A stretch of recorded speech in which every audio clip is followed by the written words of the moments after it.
ನಮಸ್ಕಾರ ಸ್ನೇಹಿತರೆ. ಇಂದಿನ ಕಾಲದಲ್ಲಿ ಒಂದು ಮನೆಯನ್ನ ನಡೆಸುವುದು ಅಷ್ಟು ಸುಲಭದ ಕೆಲಸ ಅಲ್ಲ. ದಿನದಿಂದ ದಿನಕ್ಕೆ ಬೆಲೆ ಏರಿಕೆ ಹೆಚ್ಚುತ್ತಿದೆ. ತರಕಾರಿ ಬೆಲೆ, ಶಾಲೆ ಫೀಸ್, ವಿದ್ಯುತ್ ಬಿಲ್, ಗ್ಯಾಸ್, ಮೆಡಿಸಿನ್, ದಿನಸಿ ಎಲ್ಲವೂ ದುಬಾರಿಯಾಗುತ್ತಿದೆ.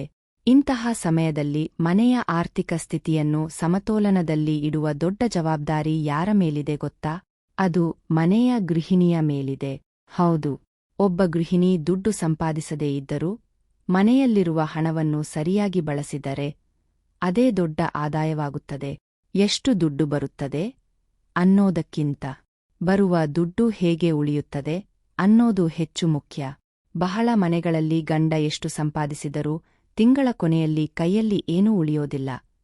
ಆದರೆ ಕೆಲ ಮನೆಗಳಲ್ಲಿ ಕಡಿಮೆ ಆದಾಯ ಇದ್ದರೂ ಸುಖವಾಗಿರುತ್ತಾರೆ. ಕಾರಣ ಒಂದೇ, ಅವರು ದುಡ್ಡಿನ ಬೆಲೆ ಅರಿತು ಬದುಕುತ್ತಾರೆ. ಹಾಯ್ ಕರ್ನಾಟಕದ ಗೃಹಿಣಿಯರೆಲ್ಲರಿಗೂ ವೆಲ್ಕಮ್ ಟು ಮೌನಧ್ವನಿ. ಇವತ್ತಿನ ಈ ವಿಡಿಯೋದಲ್ಲಿ ನಾವು ನೋಡೋದು, ಒಬ್ಬ ಗೃಹಿಣಿ ಮನೆಯಲ್ಲೇ ಇದ್ದುಕೊಂಡು ಹೇಗೆ ಹಣ ಉಳಿಸಬಹುದು, ಯಾವ ತಪ್ಪುಗಳನ್ನು ಬಿಡಬೇಕು, ಯಾವ ಚಿಕ್ಕ ಚಿಕ್ಕ ಅಭ್ಯಾಸಗಳು ದೊಡ್ಡ ಉಳಿತಾಯ ಕೊಡುತ್ತವೆ, ಮತ್ತು ಹೇಗೆ ಮನೆಯ ಭವಿಷ್ಯವನ್ನು ಸುರಕ್ಷಿತವಾಗಿಸಬಹುದು.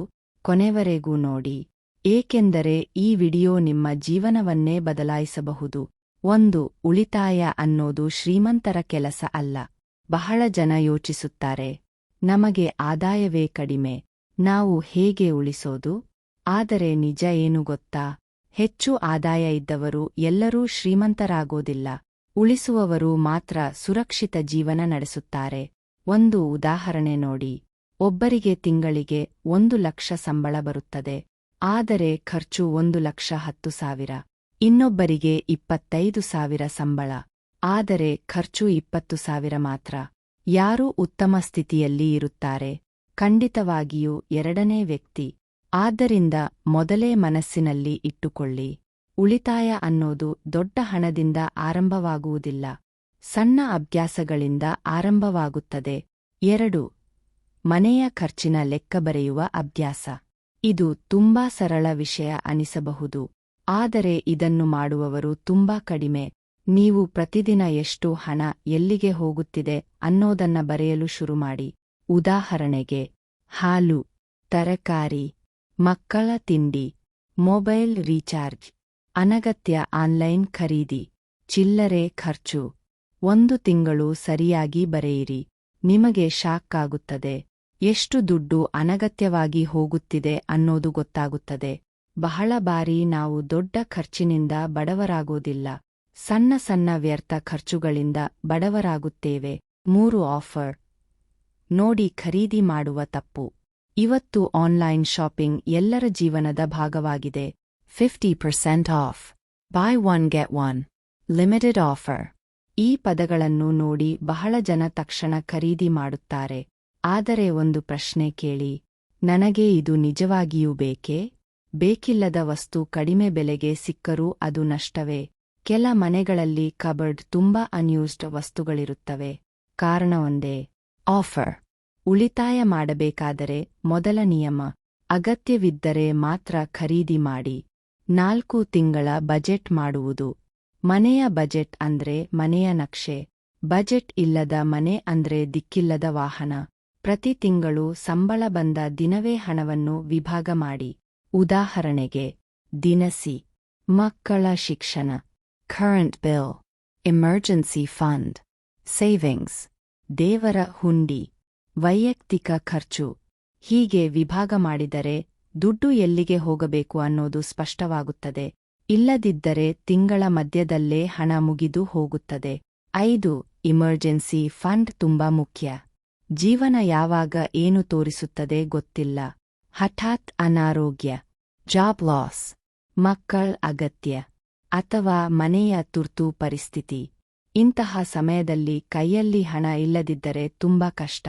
ಆದ್ದರಿಂದ ನಿಧಾನವಾಗಿ ಆದರೂ ಇಮರ್ಜೆನ್ಸಿ ಫಂಡ್ ನಿರ್ಮಿಸಿ. ಪ್ರತಿ ತಿಂಗಳು 500 ರು ಇದ್ದರೂ ಬೇರ್ಪಡಿಸಿ. ಅದನ್ನು ಮುಟ್ಟಬೇಡಿ. ಒಂದು ದಿನ ಅದೇ ನಿಮ್ಮ ಕುಟುಂಬವನ್ನು ಕಾಪಾಡಬಹುದು. 6. ಹೊರಗೆ ತಿಂಡಿ ತಿನ್ನೋ ಅಭ್ಯಾಸ ಕಡಿಮೆ ಮಾಡಿ. ವಾರಕ್ಕೆ 1 ಬಾರಿ ಹೋಟೆಲ್ ಒಳ್ಳೆಯದೇ, ಆದರೆ ಪದೇ ಪದೇ ಸ್ವಿಗ್ಗಿ, ಝೊಮ್ಯಾಟೊ, ಫಾಸ್ಟ್ ಫುಡ್ ಇದು ಆರೋಗ್ಯಕ್ಕೂ ಹಾನಿ. ಹಣಕ್ಕೂ ನಷ್ಟ. ಒಮ್ಮೆ ಲೆಕ್ಕ ಹಾಕಿ ನೋಡಿ. ಒಂದು ಆರ್ಡರ್ 400 ರು ಅಂದ್ರೆ ತಿಂಗಳಿಗೆ 10 ಬಾರಿ ಮಾಡಿದರೆ 4,000 ರು. ಒಂದು ವರ್ಷಕ್ಕೆ 48,000 ರು. ಅದೇ ಹಣವನ್ನು ಮಕ್ಕಳ ಶಿಕ್ಷಣಕ್ಕೆ ಅಥವಾ ಗೋಲ್ಡ್ ಸೇವಿಂಗ್ಗೆ ಬಳಸಬಹುದು. ಮನೆಯ ಊಟ ಆರೋಗ್ಯವೂ ಕೊಡುತ್ತದೆ, ಉಳಿತಾಯವೂ ಕೊಡುತ್ತದೆ. 7 ಕರೆಂಟ್ ಬಿಲ್ ಕಡಿಮೆ ಮಾಡುವ ಚಿಕ್ಕ ಉಪಾಯಗಳು. ಬಹಳ ಜನ ವಿದ್ಯುತ್ ಬಿಲ್ ನೋಡಿ ಬೇಸರಪಡುತ್ತಾರೆ. ಆದರೆ ಕೆಲವು ಸಣ್ಣ ಅಭ್ಯಾಸಗಳಿಂದ ಬಿಲ್ ಕಡಿಮೆ ಮಾಡಬಹುದು. ಬೇಕಿಲ್ಲದ ಲೈಟ್ಸ್ ಆಫ್ ಮಾಡಿ. ಫ್ಯಾನ್ ಖಾಲಿ ಓಡಿಸಬೇಡಿ. ಲೆಡ್ ಬಲ್ಬ್ ಬಳಸಿ. ಮೊಬೈಲ್ ಚಾರ್ಜರ್ ಪ್ಲಗ್ ತೆಗೆದುಇಡಿ. ಫ್ರಿಡ್ಜ್ ಡೋರ್ ಪದೇ ಪದೇ ತೆರೆಯಬೇಡಿ. ಇವು ಸಣ್ಣ ವಿಷಯಗಳಂತೆ ಕಾಣಬಹುದು, ಆದರೆ ವರ್ಷಕ್ಕೆ ಸಾವಿರಾರು ರೂಪಾಯಿ ಉಳಿಸಬಹುದು. 8 ಮಕ್ಕಳಿಗೆ ಹಣದ ಬೆಲೆ ಕಲಿಸಿ. ಕೆಲ ಮಕ್ಕಳು ಪ್ರತಿದಿನ ಹೊಸ ಟಾಯ್ಸ್, ಸ್ನ್ಯಾಕ್ಸ್, ಡ್ರೆಸ್ಸೆಸ್ ಕೇಳುತ್ತಾರೆ. ಪ್ಯಾರೆಂಟ್ಸ್ ಗಿಲ್ಟ್ ಫೀಲಿಂಗ್ನಿಂದ ಎಲ್ಲವನ್ನೂ ಕೊಡುತ್ತಾರೆ. ಆದರೆ ನಿಜವಾದ ಪ್ರೀತಿ ಅಂದ್ರೆ ಎಲ್ಲಾ ಕೊಡುವುದಲ್ಲ, ಹಣದ ಮೌಲ್ಯ ಕಲಿಸುವುದು. ಮಕ್ಕಳಿಗೆ ಹೇಳಿ, ಪ್ರತಿ ವಸ್ತು ದುಡ್ಡಿನಿಂದ ಬರುತ್ತದೆ. ಉಳಿತಾಯದ ಅಭ್ಯಾಸ ಮಕ್ಕಳಿಂದಲೇ ಶುರುವಾದರೆ ಭವಿಷ್ಯ ಉತ್ತಮವಾಗುತ್ತದೆ. ಮುಂದಿನ ಭಾಗ ನೋಡಬೇಕೆಂದರೆ ಮೌನದನಿ ಚಾನೆಲ್ ಅನ್ನು ಸಬ್ಸ್ಕ್ರೈಬ್ ಮಾಡಿ. ಮುಂದಿನ ಭಾಗದಲ್ಲಿ ಭೇಟಿಯಾಗೋಣ.